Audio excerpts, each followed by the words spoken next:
All right, good morning, everyone. Thanks for being here to listen to me talk a little bit about video games. So just to start this whole thing off, I'm just curious, how many people even know what the name of this talk is and what those letters stand for? Any hands? Few people. So this is a saying, good luck, have fun, don't die.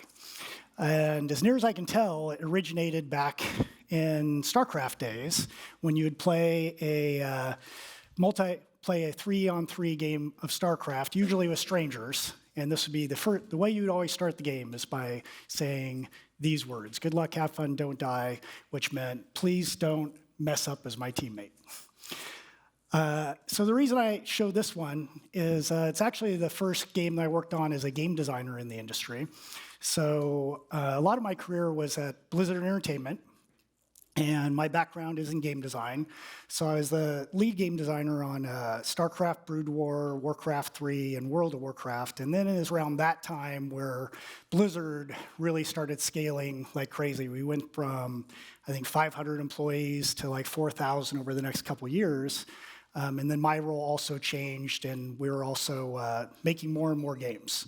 So these are some of the games I worked on during my history, and then I left in 2014, which is just right before Overwatch came out, which is why I didn't put Overwatch on here.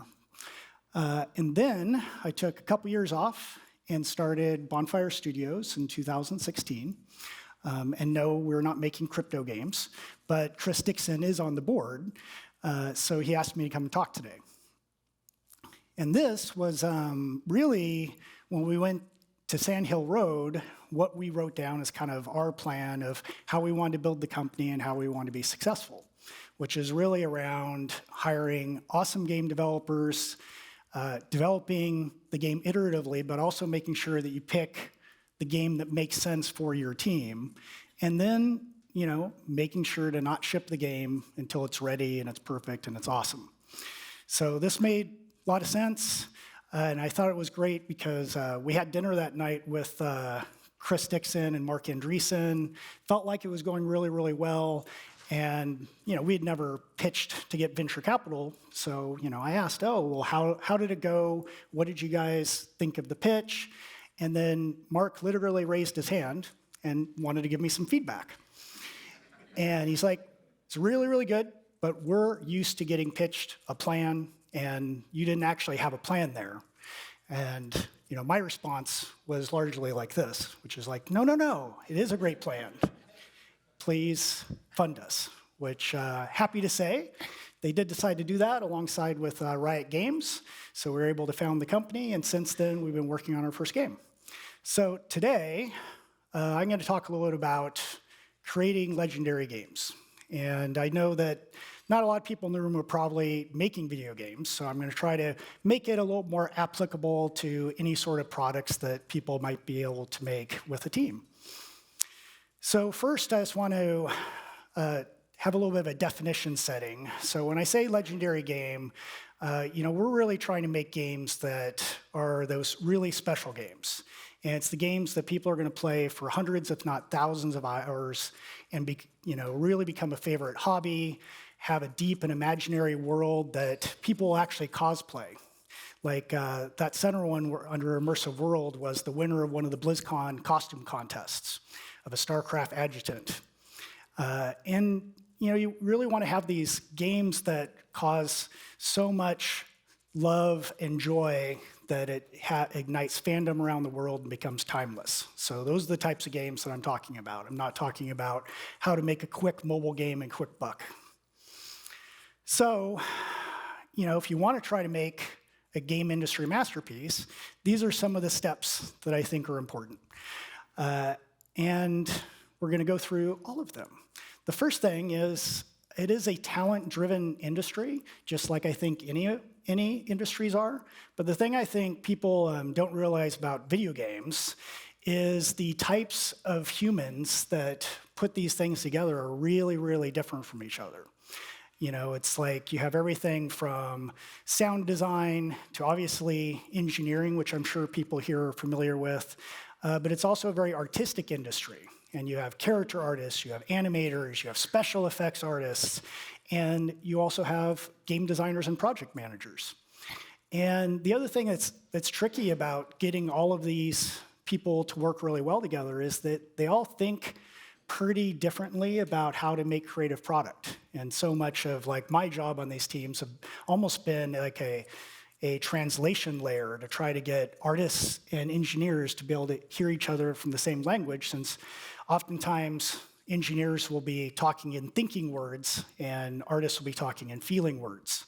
So a lot of it is really about getting the right talent first, and then from there really start thinking about what is the big idea. And I feel like so often finding the right idea is put on too high of a pedestal, because really, my belief is great games and probably great products are really made on great execution, which is, not really about the idea itself. I feel like so many teams have more than enough ideas to make, more games than their lifetimes will allow them to do. So for me, it's much more about having the right idea for the team.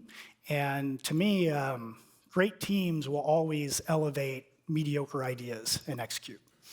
So at Bonfire, we went through a process where we actually had everyone in the company pitch ideas.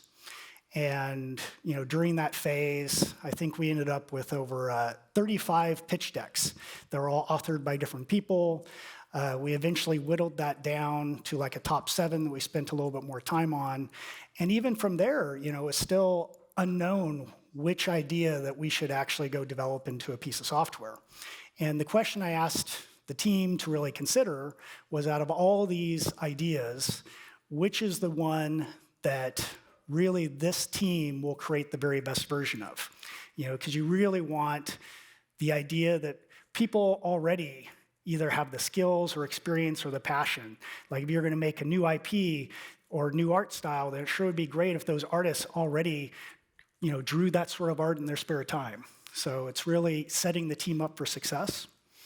So we picked one, and then, there's just a lot of what I'd call journey and fellowship.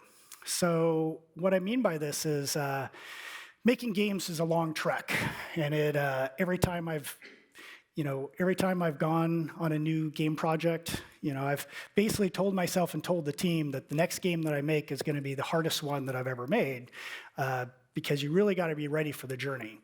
And a lot of what you're doing is, as much as you're trying to find the game, you're also trying to bring the team together. And when it comes to making games are incredibly hard for a lot of reasons, many of which I've already talked about. But the big thing is, there's a bunch of things that people try to optimize with games. And, I've learned that the creative process doesn't allow for a lot of the optimization that people think they can find. It's like you're going to end up rebuilding the game over 3 times. And as much as we've tried in the past, we can prototype something, and this time we'll be able to shorten that time. It never ends up working out. And one of my engineers finally just said, I just know we're going to rewrite the game 3 times, but each time we think it's going to be the right one. And then it's always going to blow up. And, I remember Warcraft III, I think, was a really good example of this, because when we announced the game, it actually had a totally different camera angle. It was going to be like a squad-based tactics strategy game. We'd announced it to the world, and then, I think 6 months to a year later, it just wasn't really playing the way we wanted to play it, and we had to make a really big shift. Shifted to more of the top-down camera that we launched with, and, went on from there. But it's like every single project I've been on has had at least one big blow up.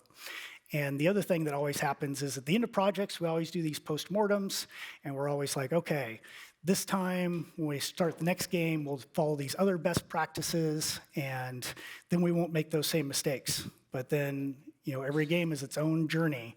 So what I've, again, just kind of had to learn is best practices sometimes even work against you in games. So then it's really about finding the fun.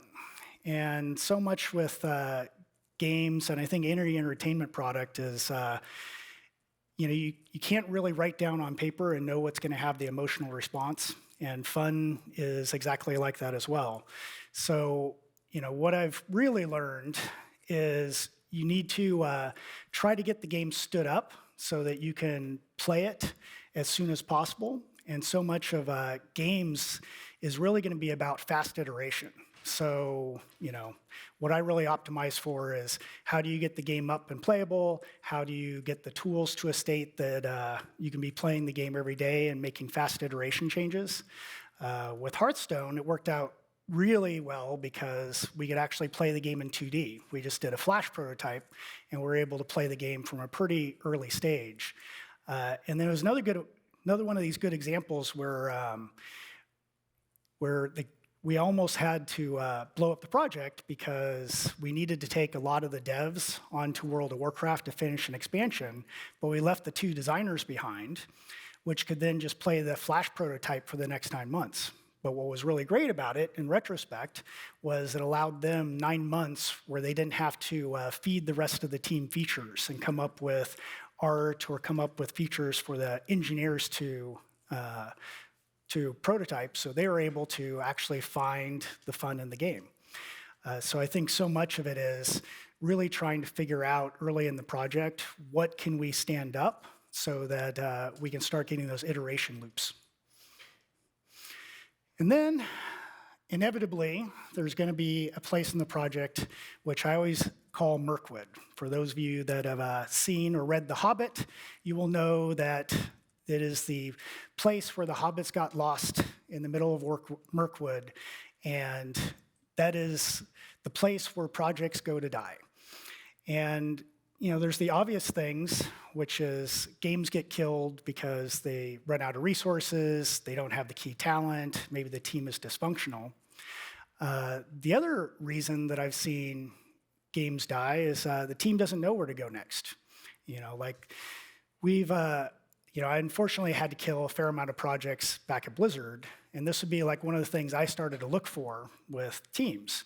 If they got to a place where they were starting to ask me the answers and ask me for where they thought they should go next, then that was really a big sign that the team was lost and we probably needed to kill the project and do something else. But then there's also the optimistic side of that, which is if the team trusts in itself and the team has really good morale and they pivot and they think about where they're going to go next, they'll find their way out of it. And probably the biggest crazy example of this was a MMO project that I was leading at Blizzard called Project Titan. And Titan was a project that we had been working on for 6, maybe even 7 years. And we believed in it, but we kind of got to our Mirkwood moment where we had to make a really hard decision and we shut down the project. And then we ended up putting only 20% of the team on it. We deleted like 80% of the code, but during that time frame, we were able to take the part of Titan that was actually pretty fun and take all the cool IP and concept art and take the greatest hits from all of that, and then that's what turned into Overwatch, which we're able to ship 3 years later. So the lesson really always is, as long as the team has high morale and they have belief, there's always a way out. And what you're really looking for, and this is the important thing, is you really want the team to fall in love with the product, because once the team falls in love, that's how you know that the game is going to be good. Many times the press would always ask me, like, well, how do you know when a game is going to be a hit? And I'd always answer the same way, which is, it would be the time where I would have to go to the team and tell the team, hey, you're playing the game too much. You need to stop playing your own game so we can ship the game. And every game that I've ever shipped has gotten to that point where I've had to give some version of that speech. And every game that I've killed never got to the milestone. The tricky part is you can never put the milestone on the schedule or the plan, but it is the most important one to get to. So this is how game development often looks. It does not go in a linear way. It's like you'll make progress forward, then, in this case, you might have to rewrite the server. You're trying to get tools online. The art style may change at some point. And what's kind of happening is there's, creative inspiration comes at different times in the project. And every time I've been on a project, there's always different parts that happen earlier or later than others. And the other thing that I think is counterintuitive about games is what happens in the home stretch, which is once you get to the point where the team has fallen in love with the game and they know what they're doing, really progress accelerates a lot. And to use World of Warcraft as the example, in the last 6 to 9 months, a massive number of features and zones and creatures all came online. These are all things that were added in the beta.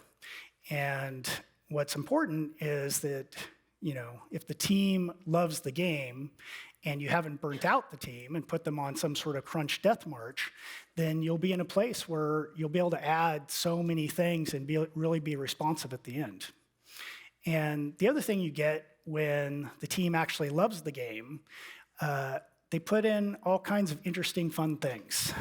It's like any of you that have seen WoW and you've seen all the crazy dances or all the pop culture references, these are all examples of things that were not in a design document. They weren't part of the vision.